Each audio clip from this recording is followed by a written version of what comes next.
Doma Sports Talk, worldwide, with some news from the world of boxing. So y'all know what time it is. You ain't in a rush to get concussed. Now, we got a little Canelo news. Now, we've been talking about Canelo because this is the week that Canelo lost, right? The Cinco de Mayo weekend. It's a big weekend for Canelo and his fans every year, and he normally wins. He's got 52 of them or something like that, over 50 wins, so he wins most of the time, so it's a big deal. Normally, I'll be honest with y'all, I'm trying to talk about Canelo, and now I'm thinking about the last 4 videos been about Canelo. So, we're going to leave the man alone, see what he does, but it's interesting, right? And basically, I'm just telling you, don't be surprised if Canelo Alvarez retires.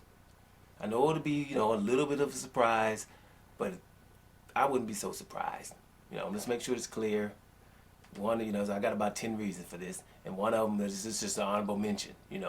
Basically, when you retire nowadays, it doesn't mean forever, right? It's basically laying low, like Tyson Fury got to do because of this Daniel Kinahan problems. He's handling his business, laying low right before an undisputed fight. You wouldn't normally do that, but abruptly retires. Canelo might have to lay low too, right? Bottom line is, because reason number one is, it all goes downhill from here, right? It goes downhill from here. It's going to be very hard for Canelo to get on that pedestal without beating some people that we know he's got to beat. You know what I'm saying? But that brings me to reason number two, which I'm saying is there's nowhere to go.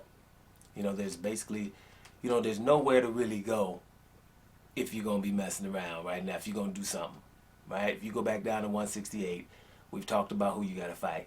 If David Morrell is the WBA regular titleist, that's the reason to fight him so you can get the regular off of there.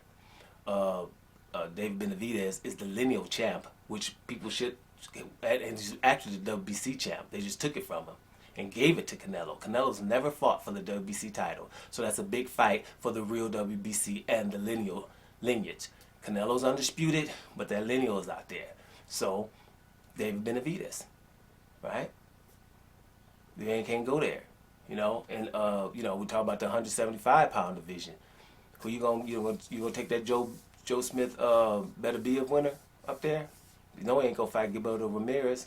Go down to 160. There's still Jamal Charlo, right? Andrade is wherever the hell he wants to be. Andrade is like, whatever, you want to go way back down to 160, gotcha. 168, I'm on my way there now. And if you're at 175 and you ever say my name once, Andrade will be wherever Canelo is. You see? So, where does Canelo really go, right? There you go. Now, number 3 is Dimitri Bivol, that rematch, right?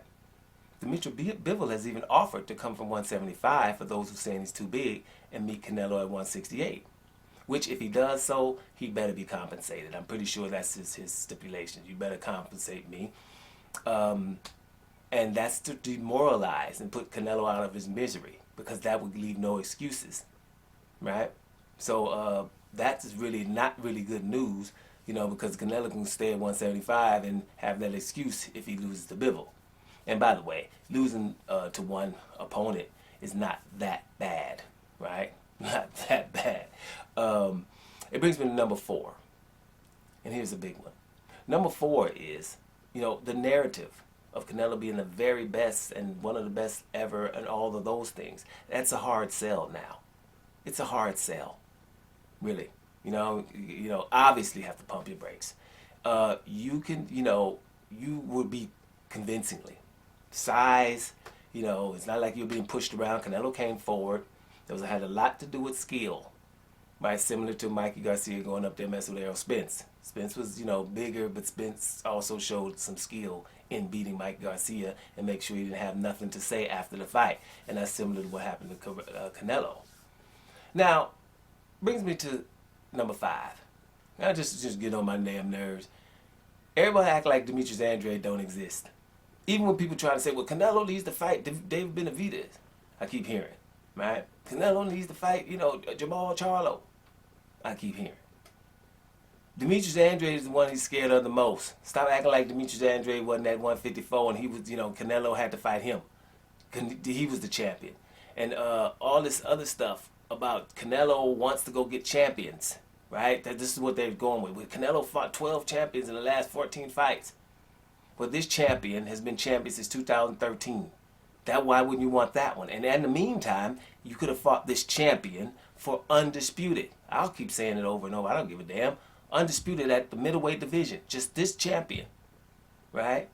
Stop acting like Andre. Andre's named first, and then Benavidez and Charlo and all them. Benavidez is new, right? He's just been, avoided maybe 2 years. We talking about since 2013. Damn it, that's 10 almost in a minute here, right? Let's talk about him first. Andre, let's stop acting like Andre ain't something. Andre is the second best fighter in the world. And what can happen is what happened to Oscar Valdez, and that's why they know it. And now he's close to Bivol's height. I think Andre's even taller than Bivol. We know what time to be with Andre, so let's stop mentioning that every time I'm hearing stuff. Now it brings me to my point. Number 6, if ESPN starts saying something, right? Because they be controlling the narrative. Like, don't get it twisted. I ain't with them. Because, they should have said a little bit more about Deontay Wilder and them damn gloves. They weren't allowed to talk about that. I believe that. Because there's no one that wouldn't have had the scoop. Hey, man, I heard that this and this was wrong with the glove. Don't act like you didn't hear that. Only thing you heard about is about Deontay Wilder's suit was heavy. Suspect. But at least I'm hearing today, such Stephen A. Smith talking about, Canelo Alvarez needs to fight David Benavidez or Jamal Charlo. Yeah, legitimate. Both of them are good too. I just don't like Andre's name not in, like he don't exist. He's the worst one, right? That's the one Canelo don't want to fight the worst. He'll fight Charlo and Benavidez before Andre. I'm telling you guys, right? But whatever. He ain't gonna fight neither one of them. I'm glad that those names are mentioned. When those names are mentioned, that means what we're talking about in point number 5, that narrative is changing. It's a hard sell, and it's changing.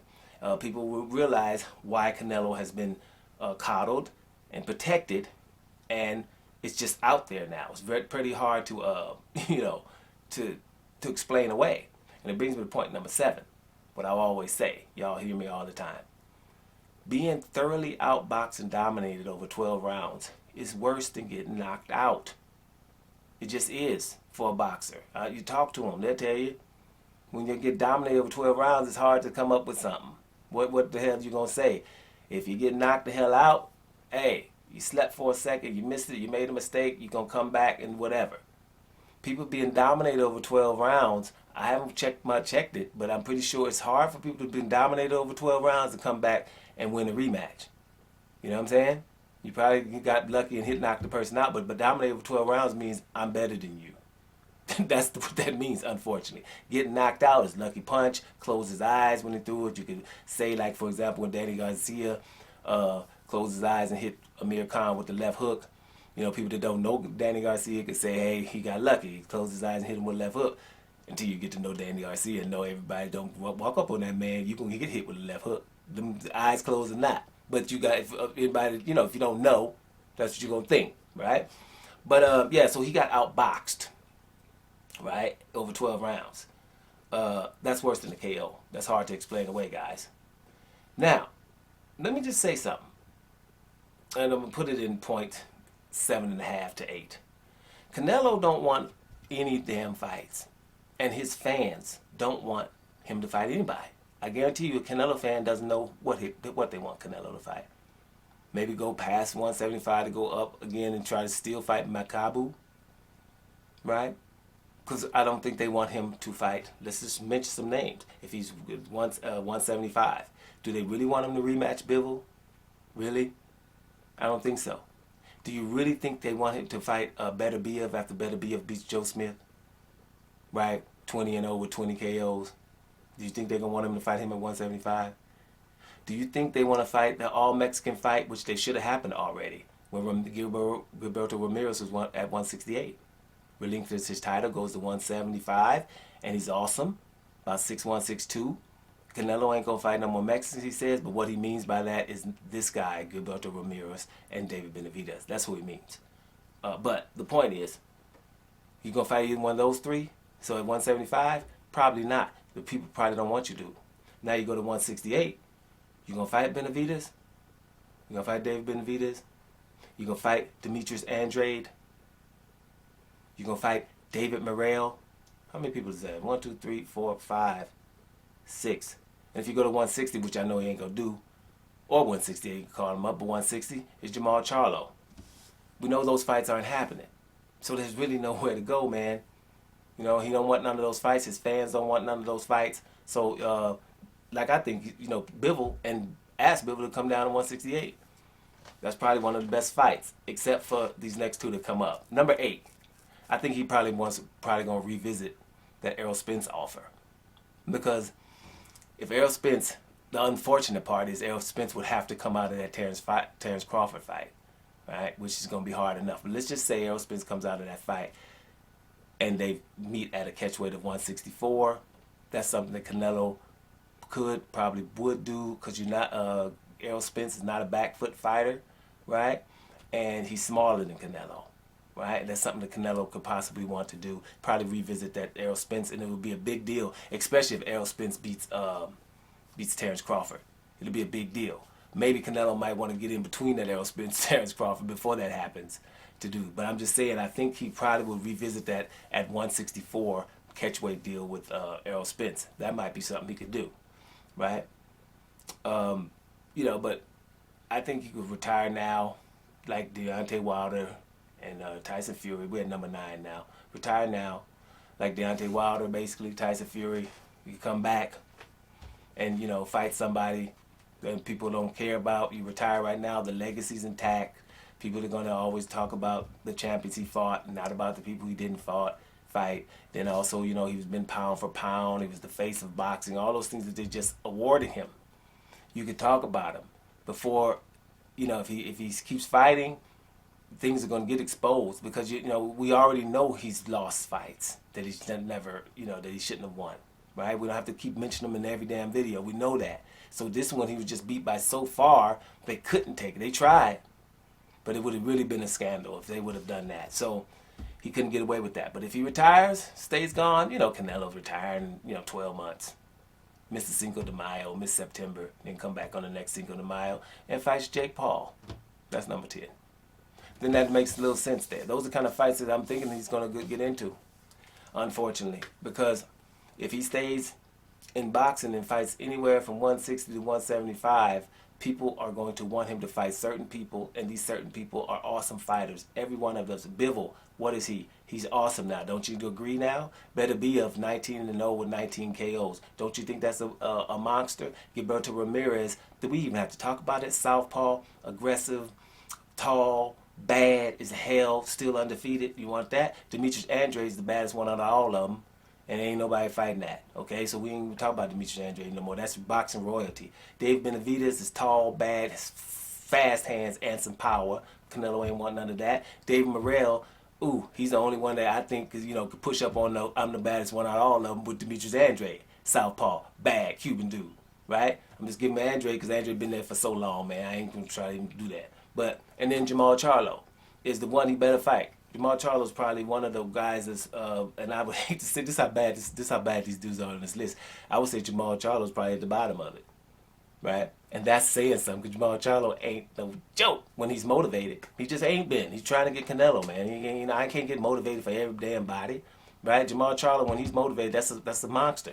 But I think in this list, the other ones get a little bit bigger, and that's why Jamal Charlo probably be the easiest fight from these 7 fighters that he's not going to fight. So I don't think we're going to be seeing Canelo fighting somebody of significance, except for Bivol and maybe Errol Spence. And if not, he's going to retire and then come back and fight Jake Paul. Doma Sports Talk, worldwide. And I'm up out of here, y'all.